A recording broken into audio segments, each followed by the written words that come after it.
record this meeting for our website. Again, I want to reiterate, thank you for being here and attending our 2022 annual MCDD landowner meeting. If you missed at the start, my name is Emily Robertson. I use she, her pronouns, and I am the manager of the Policy and Administration Department at MCDD. We appreciate your patience in getting everyone checked in. I think you'll notice a time or two in this meeting that fitting the format of this meeting and its requirements into a virtual setting is definitely a challenge. And so we appreciate your patience and understanding as we kind of navigate that process. Let's see, I'm going to go ahead and throw up a slideshow for you all to look at. All right, so just a little overview of what we'll be talking through tonight. We have a few instructions for Zoom if anyone's unfamiliar, and I can talk you through how to ask questions. And the format of the meeting will hold board elections and then go into some staff presentations on the sort of the main aspects of our work here at the district. At the end of the meeting, we'll have an opportunity for more general questions or any announcements that you all would like to meet. And then I expect we'll be out of here by 8 p.m. tonight. So for using Zoom, if you would like to ask a question, it's most simple to just go ahead and enter that into the chat and send it out to everyone. If it is regarding a specific presentation, we'll go ahead and save those for the end of presentations and then answer them all following each staff presentation. If it's something very simple, you might see staff answer right there in the chat. If it's something that requires a little more detail, we'll be answering that towards the end of the meeting. And Aster Moulton, who will introduce themselves at their portion of the meeting, will be monitoring that chat and making sure everyone's questions get answered. And then if there is anything we're not able to get to tonight, we'll be sure to follow up with you via email. My number is here on the screen. If you are running into any technical difficulties or need anything, you can text me and I can help you get you straightened out. At the end of the meeting, Emily, just to quickly interrupt, Nancy put in the chat, we have a few people who can't do the chat feature. How should they ask a question? So if I think if you want to wait until the end of the meeting to just speak up, we can go around that way. Otherwise, if you want to text me, and I guess since people can't see the screen, I can say my number out loud and I can read them after the meeting. So that number is going to be 503-964-1216.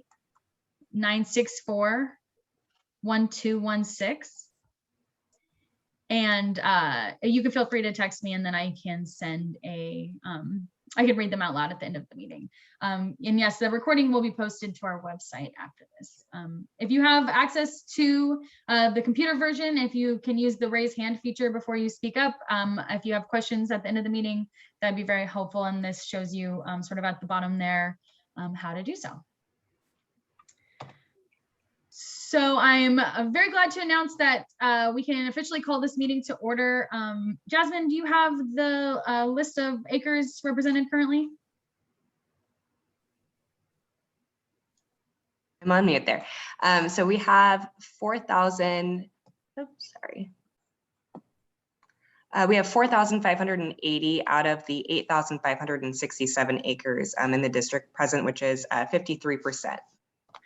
Fantastic. So I think, as I said, one of the things that makes this unique to apply to the year 2022, you can tell from certain parts when our statute was written and people were planning how to have landowner engagement with our work, I think they had a handful of farmers in a barn in mind. And so for now, translating that into current times, we're required to have 50% of the voting acreage represented to hold an official meeting. And so we're at 53%. And so we can officially call this meeting to order, which is good news. So the first order of business is the approval of the 2021 meeting minutes from last year. If you registered ahead of time, you should have received those as an email as part of the packet. And so at this time, I would gladly take any questions you'll have on the meeting minutes, or I can accept a motion to approve those minutes if you all are ready to do so.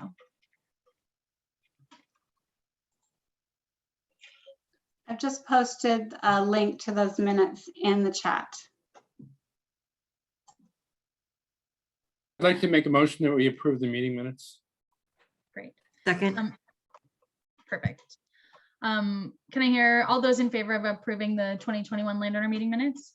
Aye. Aye. Fantastic. Any opposed? Perfect. Thank you. First order of business, very smooth. So I want to take the opportunity now to introduce all of our district board members that are present tonight. And I can start, if you want to just introduce yourself and give a brief introduction. And we can start with seat number 1 with Corky Collier. Hi, I'm Corky Collier. I work at Columbia Corridor Association. Been on the board since I think 2017. Been working with MCDD for almost 20 years now with a great staff there. So welcome, everyone.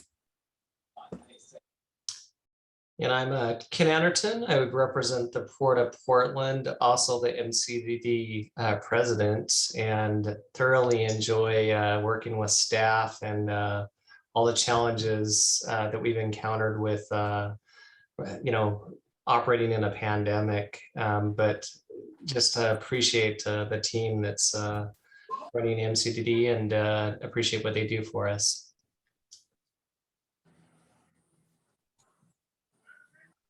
I represent Portland General Electric, where I work.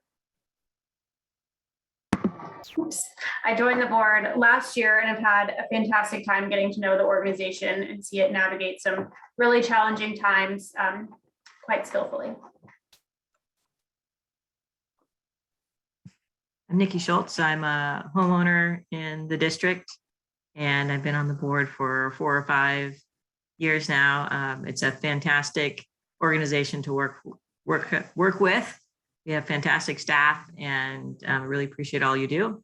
And it's been really interesting working with this board as we move to transition to our new urban flood safety and water quality district. Thanks.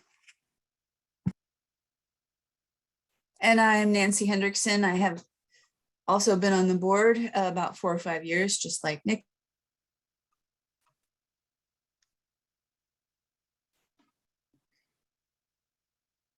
Oh, 6. So it's been a while. I was here for the flood that flooded Portland, but did not flood the districts. So really happy to see so many people here tonight at the landowners meeting. So congratulations to staff for your outreach efforts, and congratulations landowners for showing up. Really great to see everyone here. absolutely. Thank you. And then I'll have staff go ahead and introduce themselves as they present. So you can expect to hear from staff a little later. The next item is the election. So we have 1 seat up for election tonight, and it's a seat that's currently held by Corky Collier. If you did pre-register, you should have received information in your packet regarding board membership and sort of the level of responsibility and commitment that requires.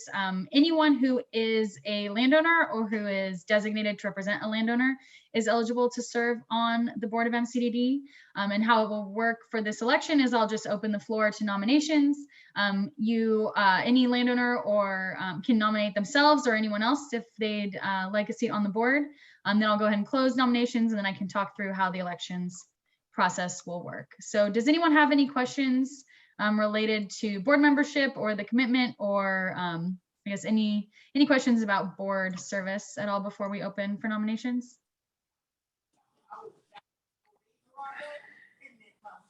All right, I'm not seeing any. All right, then I'd like to open the floor for nominations for seat number 1, the seat currently held by Corky Collier. Emily, this is Tom Markgraf. I'd like to move that we elect Corky Collier for the seat. Great, Corky's. This is Eric. I'd like to second the motion.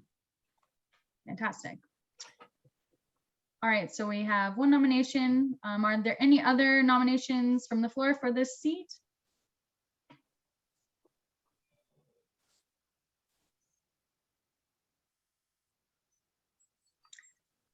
All right, hearing none, I'm going to go ahead and close the nominations. And then I'd ask, since there is just 1 nominee, is there anyone here opposed to electing the nominee via simple voice vote, or would anyone prefer to vote via ballot? please let me know now. All right, hearing no opposition, could I ask everyone in favor of electing Corky Collier to seat number 1 for the MCDD board? Please say aye. Aye. Aye. Hi. Aye. Great. Are there any opposed? Perfect. All right. Congratulations, Corky. Thank you, folks. Appreciate it. And we can go ahead and move into staff presentations, starting with Janet Olson. Hi, I'm Janet Olson, and I'm the MCDD Finance Manager. Most of you have probably seen me for years, as I've been here for quite a while now. Anyway, I'm here to let you know that the 2020-2021 financial audit has been completed. James Marta and Company, they are located out of Sacramento. They are the auditors that have completed the audit. They use the accrual method in accordance with GAAP standards. The district received a clean financial audit free of any material misstatements. So that's very good. Everything is just the way it should be. If anybody would like to look at the district's audited financial report, you can either give me a call, or we will be posting it on our document library on the website at the www.mcdd.org. It's fascinating reading. That's all I can tell you. Thank you. Perfect. All right, next we have a district operations update with Bill Owen. Good evening, all. Bill Owen with one of the deputy directors here and chief engineer. I'm going to walk you through a couple of slides of what the district has been doing this past 12 months and what we're anticipating to do in the coming year. So next slide, please. So let me start off with some work we've done on the internal drainage side of our operations. A couple of images you can see here reflect some of our work. The images off on the left side represent work that we did to inspect 5 of our 60-inch or 5-foot pipes that allow water to flow from the middle slough down to the lower sloughs. This is right down by our office. We are required to inspect these pipes every 5 years per the U.S. Army Corps of Engineers standards, and as well as just general best practices in engineering and public works. Unfortunately, the only way for us to do this is to send divers down. And so if you can imagine a diver going into a 60-inch pipe and swimming the entire length, they have 5 of them, and they're probably 200 feet each or so. So the good news is that compared to the 2015 inspection, which we did similarly, the pipes have deteriorated a little bit, but not dramatically. And so they're in good shape. There's one segment towards the end, right by the lower slough area, that we're going to take a closer look and see if there's an option to rehab it. The other image on the right side shows our work to remove one of our pumps from the Broadmoor pump station. This is the pump station just on the very south side of the airport. This pump was removed and taken off site for rehabilitation and later rebuilt back in. We're planning to do the same thing for the second pump. There are 2 pumps in this pump station in May of this year, after about 18 years since their last repair. So we've had good life out of those pumps. So next slide, please.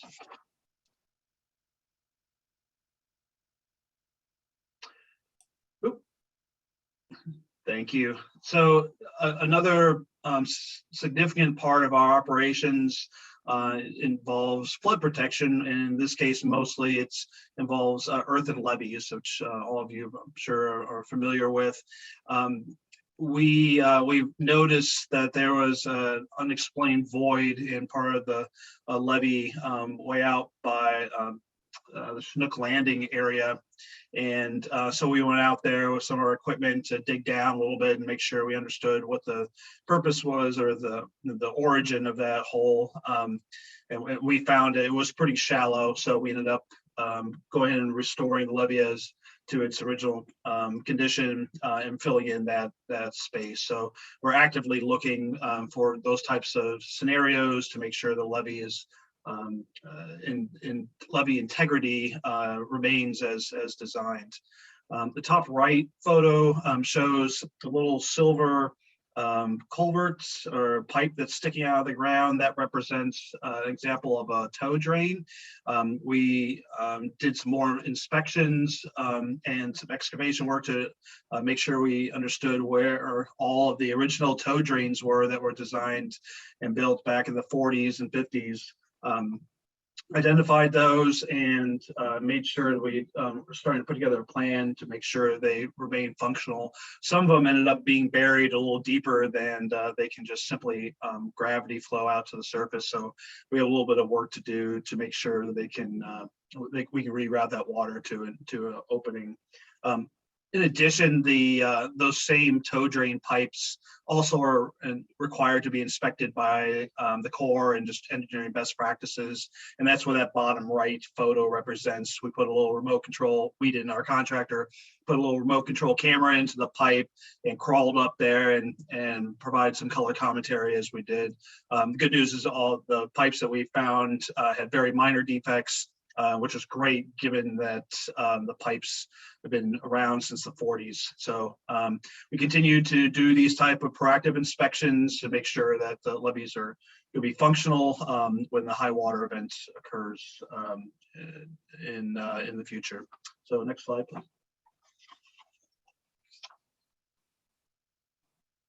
So many of you are aware that we had a pretty sizable storm event that came through in November around the Veterans Day holiday, and this is a point of the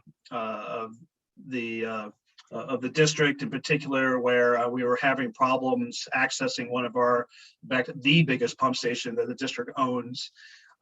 And what happened, since the pump station wasn't operational initially, the water levels got pretty high particularly on the east side of the district, in particular the Fairview Lake area, and down towards 142nd or so. The top left graphic shows that the water, there are a lot of different lines there, but the point here is that water levels kind of backed up in this area and exceeded 16 feet elevation at Fairview Lake for approximately 30 hours. So it was a lengthy period before we were able to draw it back down. And it took about 2 days before we can get it back down to a point where it's under normal operating levels during the winter time period, which is closer to 12 to 13 feet or so. But the only reason why we were able to do that is because of a series of partnerships happened, including Multnomah County Sheriff's Office, whose vehicles you can see in the top right, provided some presence for us while we access the pump station and able to get it going again. You can see at the bottom right, it's just a small fraction of the material that we had to pull out the pump station in order to keep it running. As some of you might know, in the fall, of course, a lot of leaves are dropping, as well as onto the water, as well as the vegetation in the slough becomes floated in the water column because their roots die off, and so there's a lot of debris and detritus that comes down to the pump stations and can clog our pumps. So a lot of work to keep that pump station working. But in addition to that, we had a coordinated effort through not only our operations staff, but our administrative staff as well. And we initiated our incident command system, and which is a emergency management process that's used across the country for wildfires and hurricanes and other disasters of that nature. And so we make sure that we practice that as much as we can, so we're ready and able to be participatory and functional during a major event when a significant flood might create some risk for properties in the district. So we initiated that ICS system and did work out by Pump Station 4 there, as well as some other places, including Pump Station 1, which is on the bottom left photo, that tried to draw down water as quickly as it could. It just takes a long time for water to get from point A to B. So collectively, that was an event that occurred for probably 4 days or so before it got back down to normal conditions for at least winter time. Not a huge event, but it made a lot of problems, particularly for some folks on Fairview Lake area. It had some street flooding in Gresham, but that thankfully didn't last for too long. So next slide, please.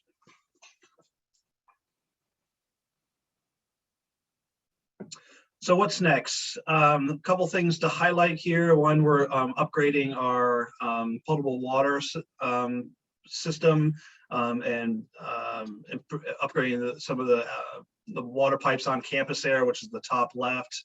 The photo on the top right represents a couple of gates. It's what we call a gate tower, and this is a structure that allows water to flow from the Blue Lake area to the east under the levee and then out into the Columbia River through the Sandy Pump Station.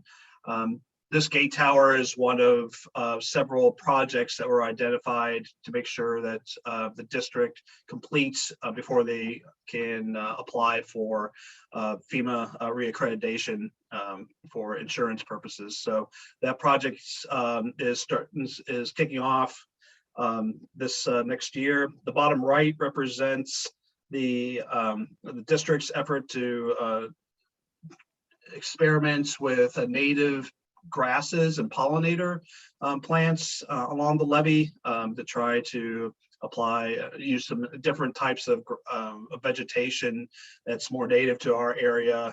It's a little more environmentally friendly, but it also potentially could be a little sturdier than some other grass species that we encounter and have to mow each year.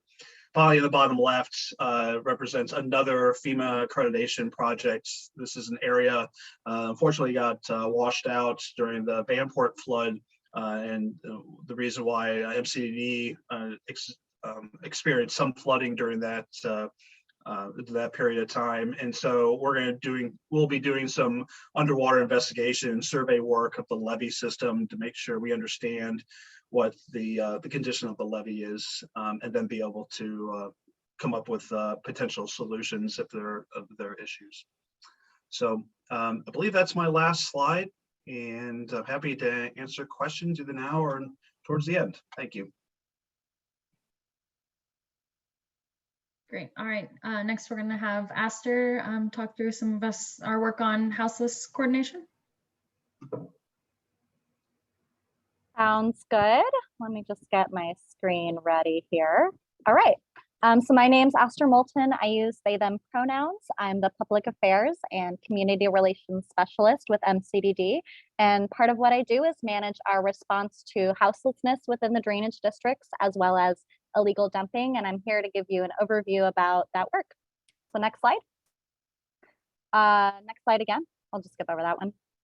So the purpose of this program is kind of distilled into three main categories. First, we provide education to houseless individuals living within the drainage district service area with a focus on those camped on or around our critical flood safety infrastructure. And we do that primarily through our partnership with Cascadia Behavioral Health, and they're a nonprofit social service organization that we have a contract with. Secondly, we clean up illegal dumping on and around flood safety infrastructure, which, as I'm sure we all know, is not always associated with houseless activity. We have a contract with Rapid Response BioClean to help us with that. And we also partner with different agencies and nonprofits as well to assist with that work. And really, both of those work towards what is our ultimate goal, of improving safety and efficiency in the field for our crew to ensure that they have the access they need to flood safety infrastructure to keep our operations and maintenance going. Next slide, please. So I wanted to give you an overview of Cascadia Behavioral Health. They're Oregon's largest community-based behavioral health organization. They meet houseless people where they're at to provide mental health services, shelter, housing support, life-saving supplies, and also primary health care as well. Our partnership with them is really critical in carrying our message about flood safety infrastructure to those camps.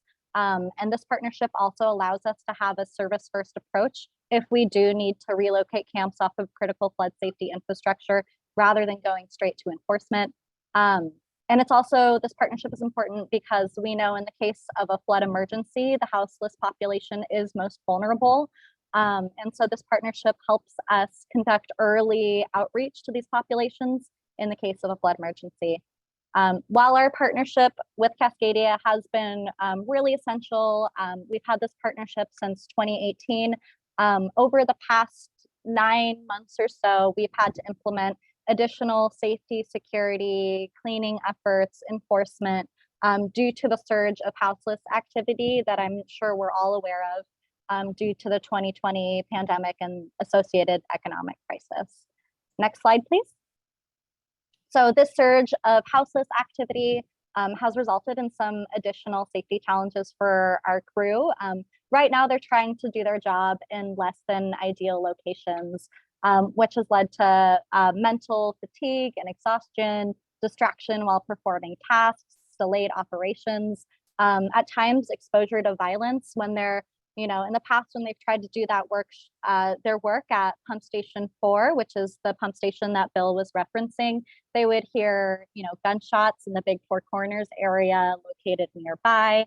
And they also have exposure to hazardous materials such as needles and trash. So really, once again, the main goal of houseless coordination and illegal dumping cleanup is to make sure our crew is safe when they're doing the work, that they feel safe, and so that we can continue doing our job of keeping the area safe from flooding. Next slide, please. So this shows where we've focused our outreach and cleanup efforts over the past year or so, those red dots. They represent the Big Four Corners area, which is about at 185th and Marine Drive. That's where our largest pump station is, Pump Station 4.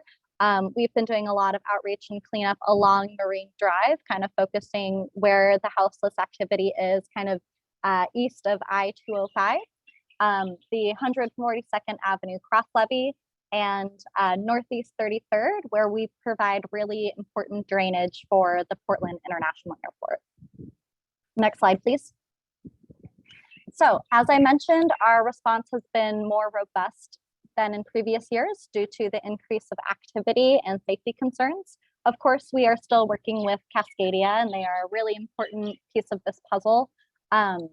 As I mentioned, we have a service-first oriented approach so that we avoid when possible trauma-related experiences associated with law enforcement. However, we will utilize law enforcement as available in areas where long-term camping has either resulted in potential safety risks or extended operational delays.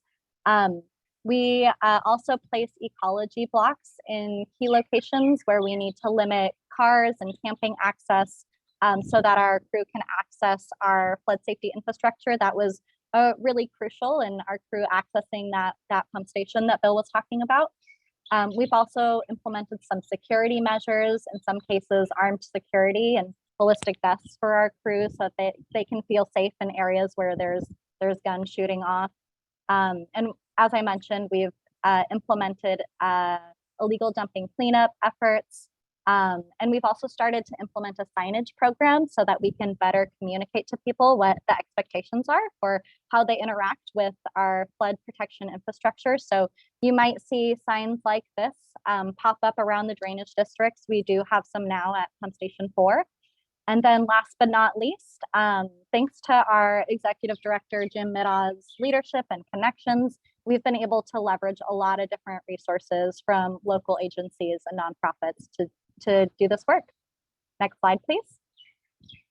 So a really great example, as Bill was talking about how we've been able to leverage agency resources was getting our crew to access pump station 4 to make it operational in the case of a flood. This work happened following the Veterans Day flood that Bill was talking about, that kind of rallied a bunch of groups together to clear out our access roads, clear them of camps and a bunch of debris. And pictured here at the right is our crew operating the pump station earlier this year during a heavy rain event, and we were able to keep the water flowing that entire time, which is what's supposed to happen, which was awesome. Next slide, please. So another thing that we've been doing is cleaning up the Marine Drive area. We've been partnering with the Port of Portland that owns a lot of Marine Drive, as well as local law enforcement, to relocate camps off of this area. We're prioritizing this area because it really is like the backbone of our infrastructure, and we need to make sure we have access to it during a flood emergency. And also we need to mow it every year so that we keep a good visual on our levees, and so that we can inspect and maintain our levees. We have been working on key areas. We made some progress at the I-205 area. That area is pretty clear now. We've also made some progress east of 138th. That is also pretty clear.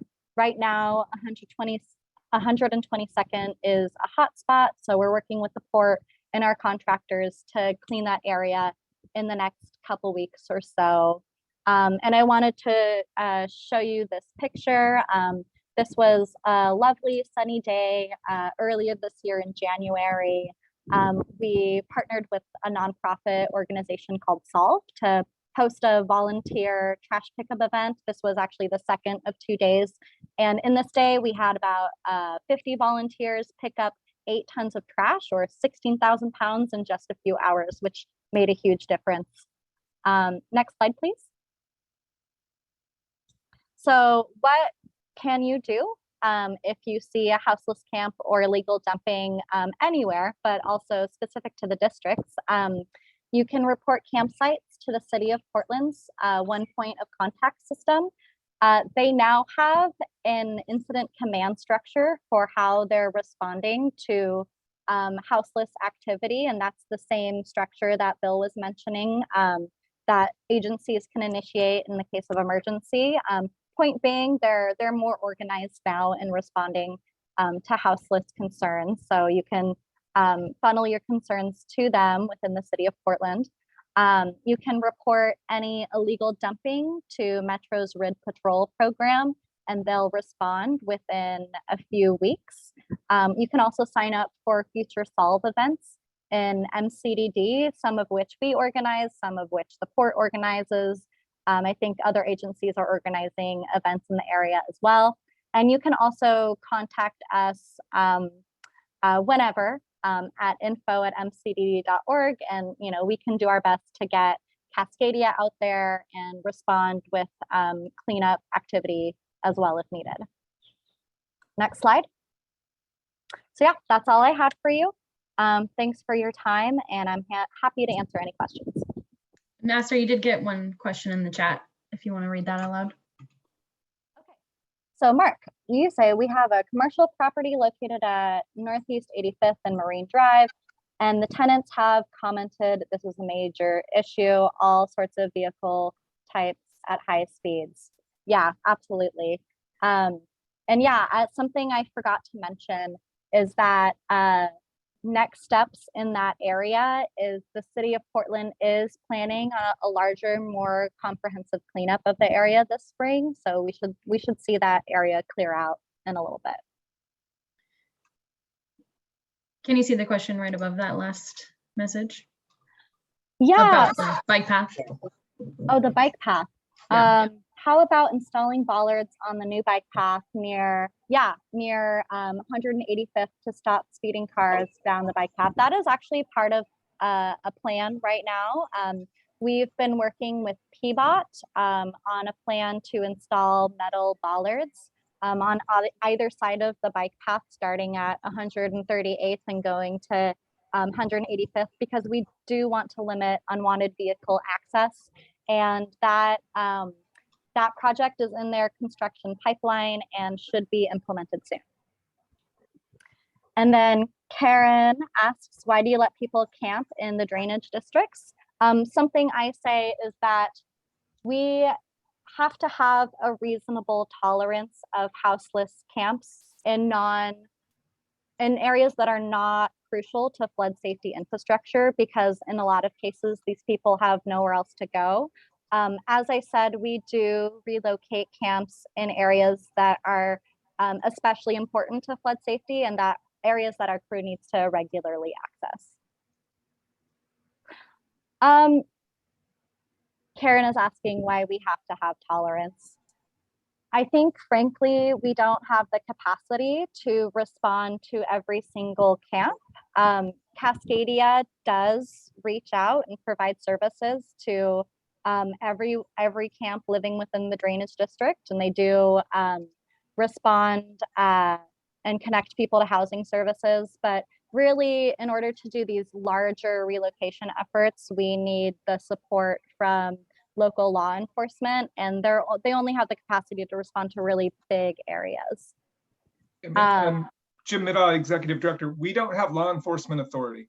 Yeah. And many of these camps have the kinds of people in it that require a police or sheriff's presence.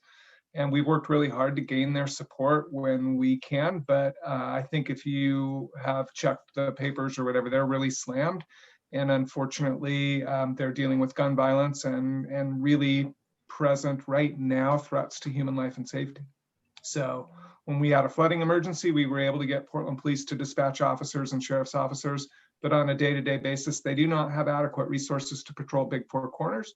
We have persuaded them to up their game, and we do expect to see a broader cleanup of that site this spring. However, it's a very porous site. And again, because there isn't a place for these folks to go, we expect it to be repopulated, which is why we worked really hard to secure our property.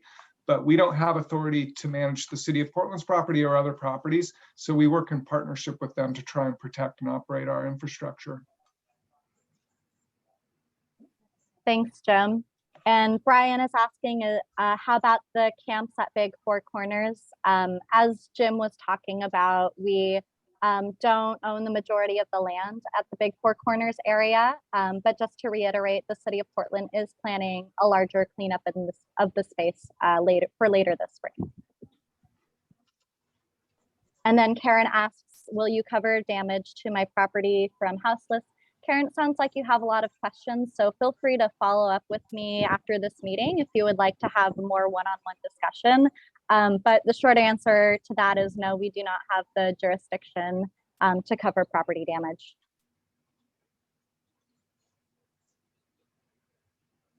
And again, we don't own very much of the property. We have easements to operate on it. And again, it's beyond our law. We don't have law enforcement authority. We cannot force people to move unless we own the property. We're working with our partners in every case to try and move people on and to, in some cases, insist on trespass violations. But we only own a very small amount of property. So it's the underlying property owners who have the obligation to work with the Portland Police. We're doing everything we can to leverage our position and our role in providing critical flood safety infrastructure to do that. And I appreciate your sentiments. We got the pumps running as soon as we could based on the safety considerations for our staff.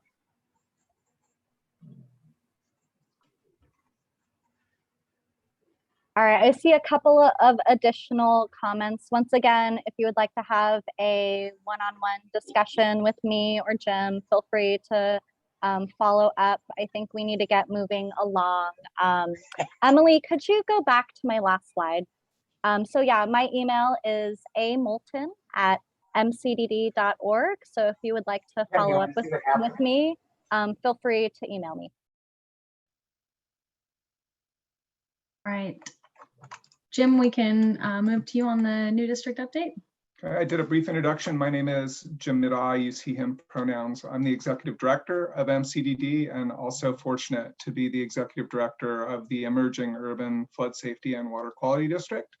I want to start by thanking you for being here. I want to express that I hear your frustration around the homeless work, and we have really upped our game hard to try and make a difference in that space. We're going to continue to work really hard. We could really use your help to let us know what's going on, and we can use our relationships and connections with other agencies to try and make a difference, and we'll continue to do that. So I appreciate your concerns, and I hope you'll share them with us so we can, again, work with our partners to try and continue to clean up the area and make it safe for everyone. I also want to thank our volunteer board members from MCDD. It's been a huge opportunity and a wonderful chance for me to get to know them. I started in June, and we should all thank them for their volunteer service. They put a lot of time in, and they make sure that we use your funds wisely and that we're doing everything we can to keep you safe from flooding. I want to start by saying I'm really excited about the Urban Flood Safety and Water Quality District. I'm going to go pretty high level here, and I'm going to talk through where we're at. But before I get into that, I want to offer just a little bit of context. The things we hope to achieve by starting this new agency include improved flood safety.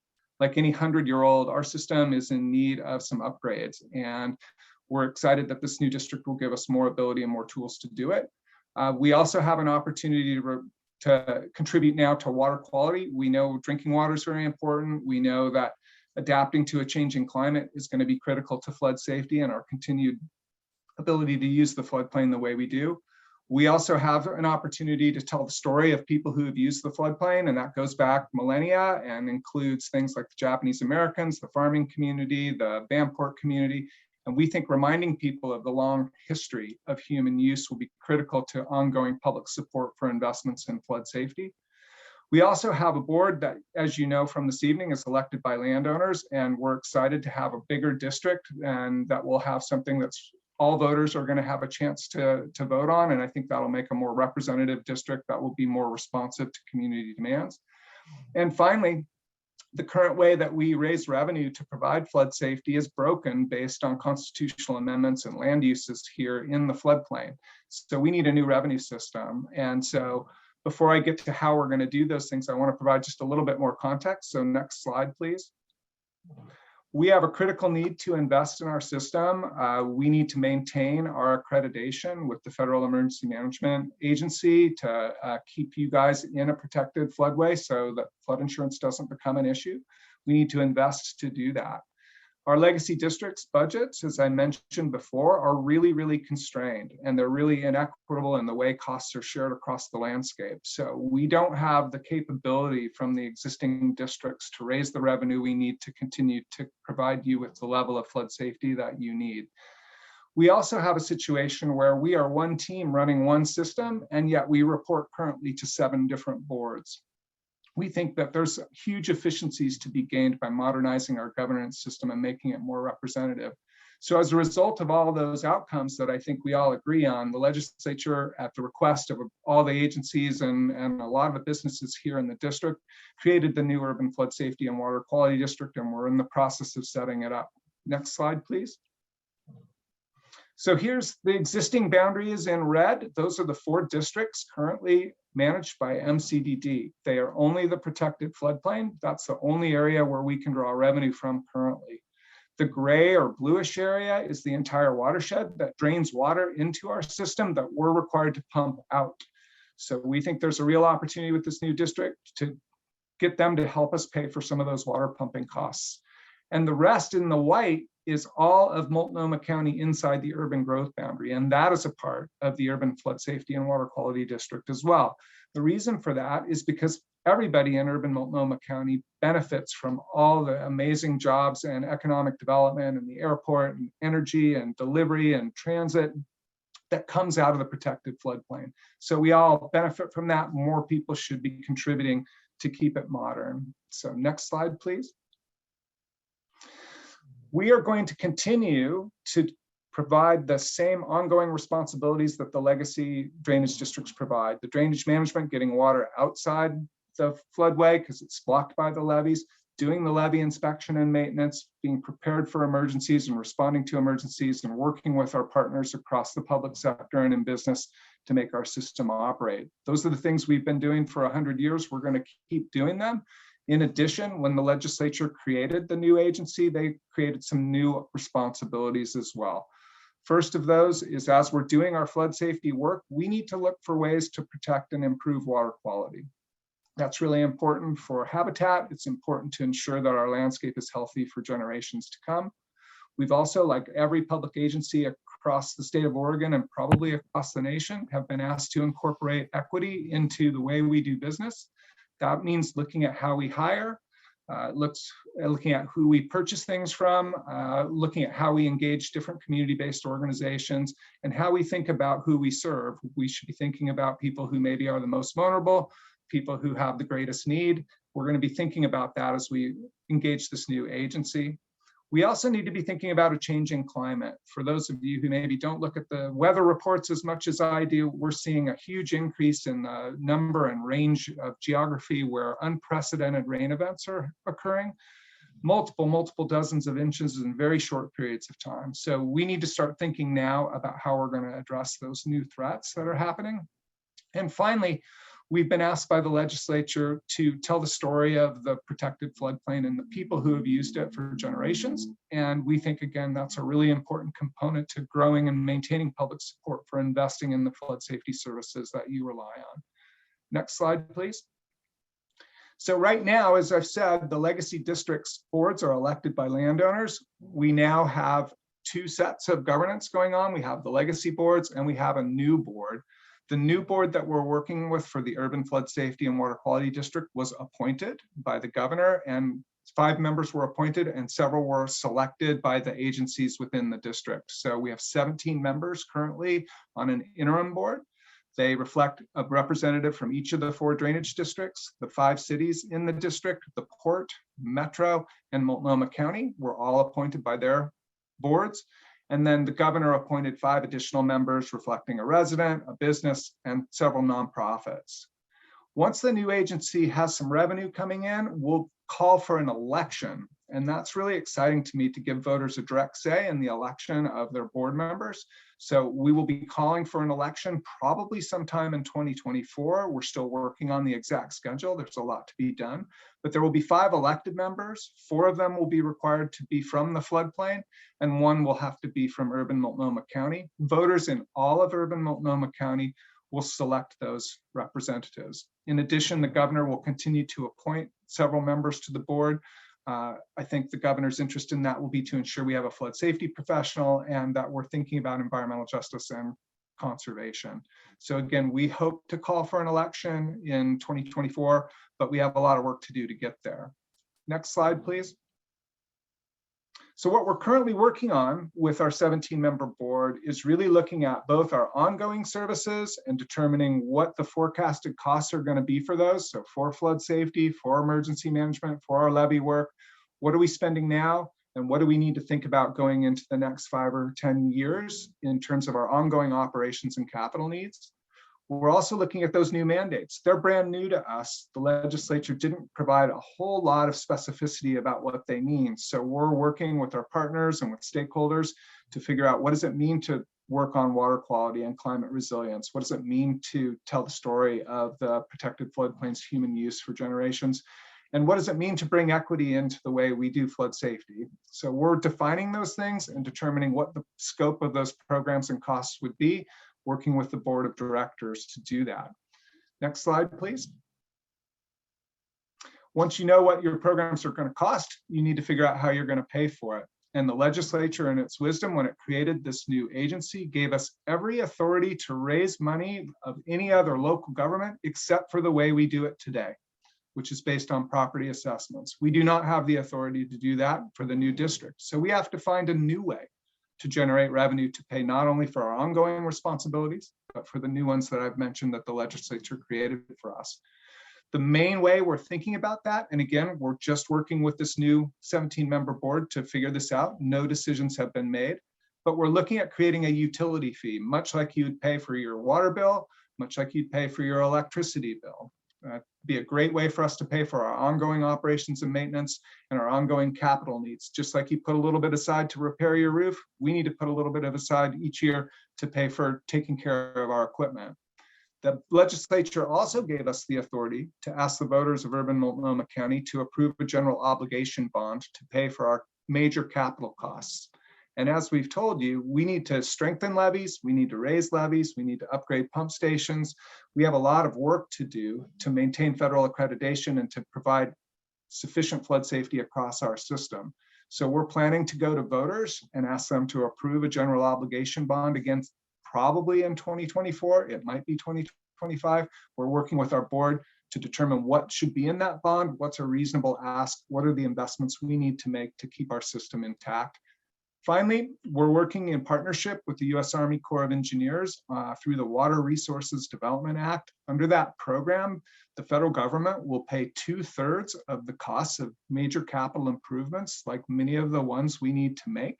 So right now, we are very fortunate that the Corps paid 100% of a feasibility study for us to determine whether we were warranted to be in this federal program. We got that study done ahead of schedule and under budget. And now we're moving into the project design phase. And we just learned this week that President Biden included funding for the Corps of Engineers for the federal share of our design costs. That means 2/3 of the cost to design our capital program will be paid by federal taxpayers if we get the appropriation. But it's in the president's budget, which is really good news for us. Similarly, we're working hard to win state and other grants to help cover our costs. We're very hopeful that we will achieve $4 million in grant funding from the state of Oregon to contribute the local share for this initial design phase of our capital program. We should hear soon on that. We're getting very positive signals. So we're going to be looking for every possible way to not only bring revenue in outside of the people who live in the floodplain, but in the entire district, but also sources like the federal government and state government and the capital and other programs they have for emergency management, because we want to reduce the cost burden on all the people who live in the floodplain and make that shared more broadly across the landscape. So next, please, slide. So our next steps, again, are to complete our evaluation of our ongoing program costs, to define these new programs and what they may cost, to determine how we're going to pay for those new programs, who's going to pay, and most importantly, how are we going to collect that revenue? It's complicated to collect that revenue.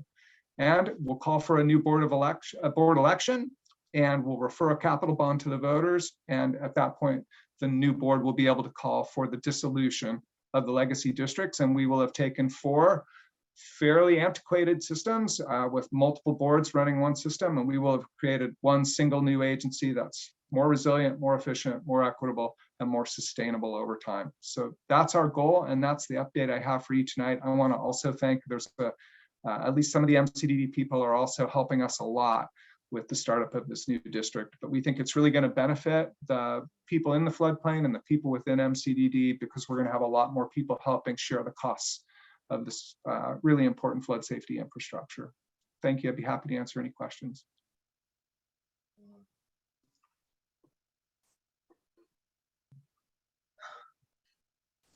All right. So that covers the staff presentation portion of the meeting.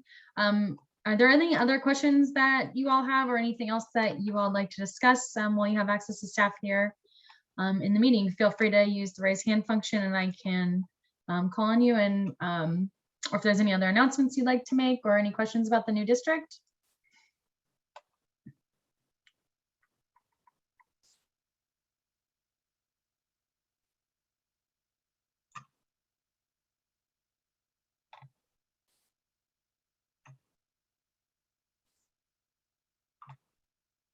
No.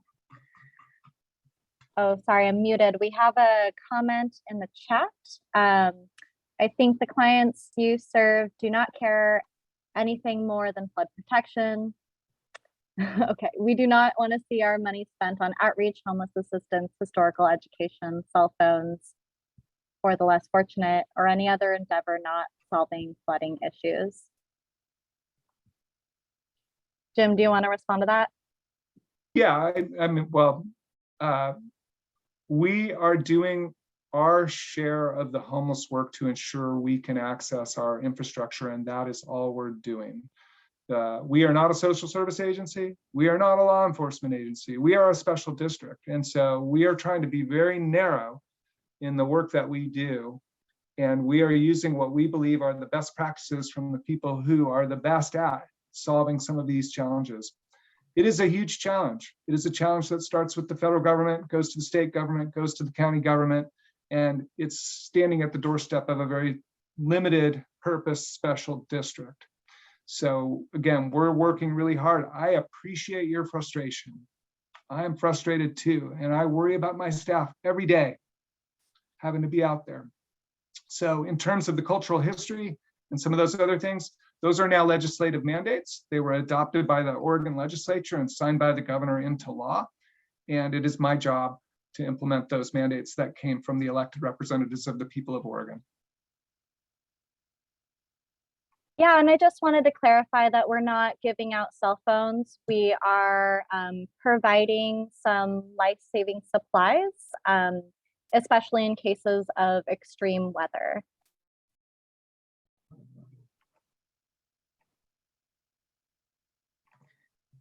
Aster, do you see the question from Craig there in the chat? Oh yeah, so Craig asks, will the president's infrastructure bill help us fix the SP railroad issues? The answer is not directly, but we do believe that through this Water Resources Development Act that we will achieve 2/3 federal investment to build that new levee.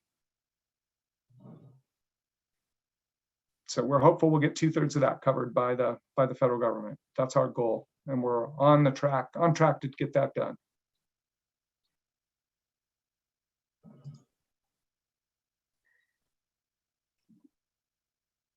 Are there any other questions that we can answer for y'all?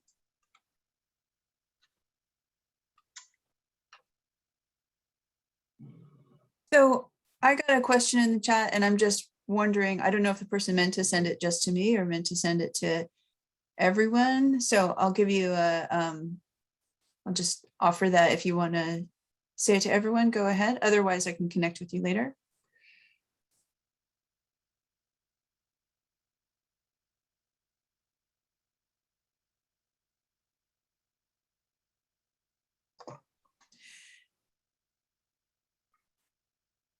Okay, so it says to all, so I'll just read it out. So this person, thank you for the question. It says, this is new to me. How does the new agency overlap with a county's responsibility? Normally, these responsibilities would sit with a county's public work operation. Isn't that right? So I'll just preface this and then I think Jim's going to chime in with something much more eloquent. But I doubt it. But I'll just say there is the city and the county and the districts who all overlap in geography here. And with public works, the city handles a number of things, but we don't handle levees and flooding within the district because that's the district's purview. And then with the county does do a lot of mental health and social issue pieces. And I think Aster had in their presentation about how the district is working with the different agencies to make sure that we work efficiently together. So I think each agency is trying to stay within their purview, but also needing to collaborate just to be efficient. And Jim, if you'd like to add anything, that'd be great. Yeah, I mean, we have county commissioners on the urban board, and we work with the county operations staff on a regular basis and the county sheriff. But again, our job is to maintain the levees and to push water over the levees that comes down the ridge. And the county does not do that. And that's why we are here to do that. When it comes to things like homeless, it is the county's responsibility. And when the county's unable to fulfill that, we put pressure on them. And then we step in when, again, we have no other option other than to protect our staff and take on those services that we can't get from our partner governments. So. And I'll chime in also, if it's okay, just to clarify that, it would not be right to look at this to think that you have different government agencies doing the same thing. They coordinate with each other very well, as both Jim and Nancy mentioned. And there's a number of intergovernmental agreements that we have between the different government agencies where the city will say, okay, we're not doing this drainage district. I want you to do it. We're going to pay you for it, or vice versa. So it's pretty reasonably well coordinated. Sometimes we trip over some of those agreements. There are those occasions, and sometimes we could end up calling the lawyers and say, hey, who's responsible? But there is a lot of attention paid to it.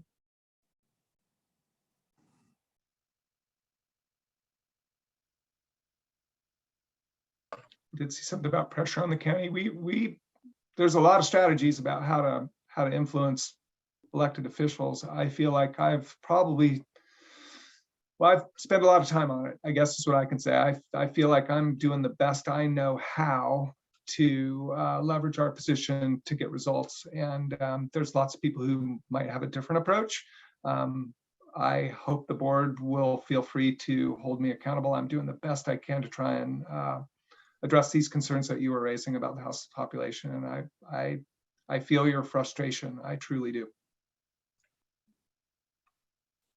Yeah, and Craig Cummings made a really good point. So we're doing everything we can within our purview as a public agency, but really sometimes hearing directly from community members can be actually more impactful for elected officials. Hearing from someone who's directly dealing with these issues can give new insight and can inspire people to action.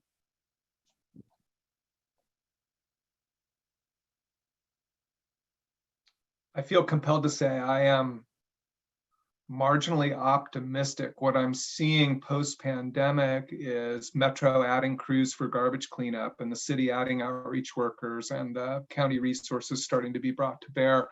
And the debate going on about shelter versus housing is really picking up. So I know day to day, if you're living near it, that's really thin gruel, but I do see the gears turning. And I do see us beginning to make a transition. And so I know I'm going to keep working on it. I hope all of you continue to use your voice to help make sure we can solve this problem. Yeah, and thank you, Wendy, for putting those resources into the chat.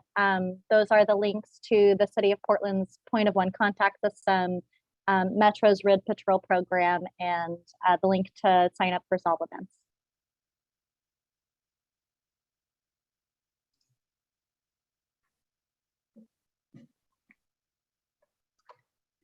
Other questions?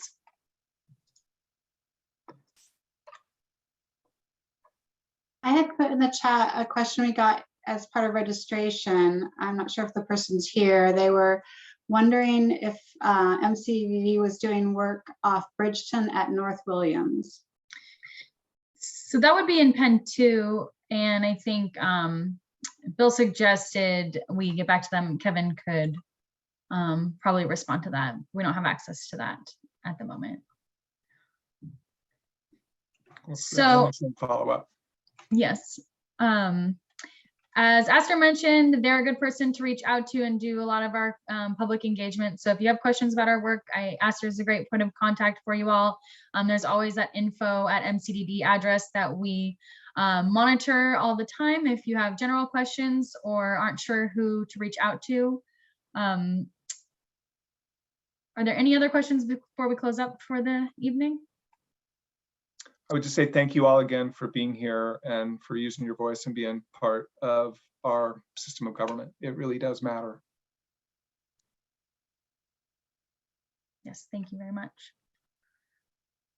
All right, that's all we have for tonight. So thank you very much for your participation, and please don't hesitate to reach out to staff if you have any other questions. And we'll be posting this on the website soon, and so you can keep an eye out for that, and please feel free to share with your friends or neighbors.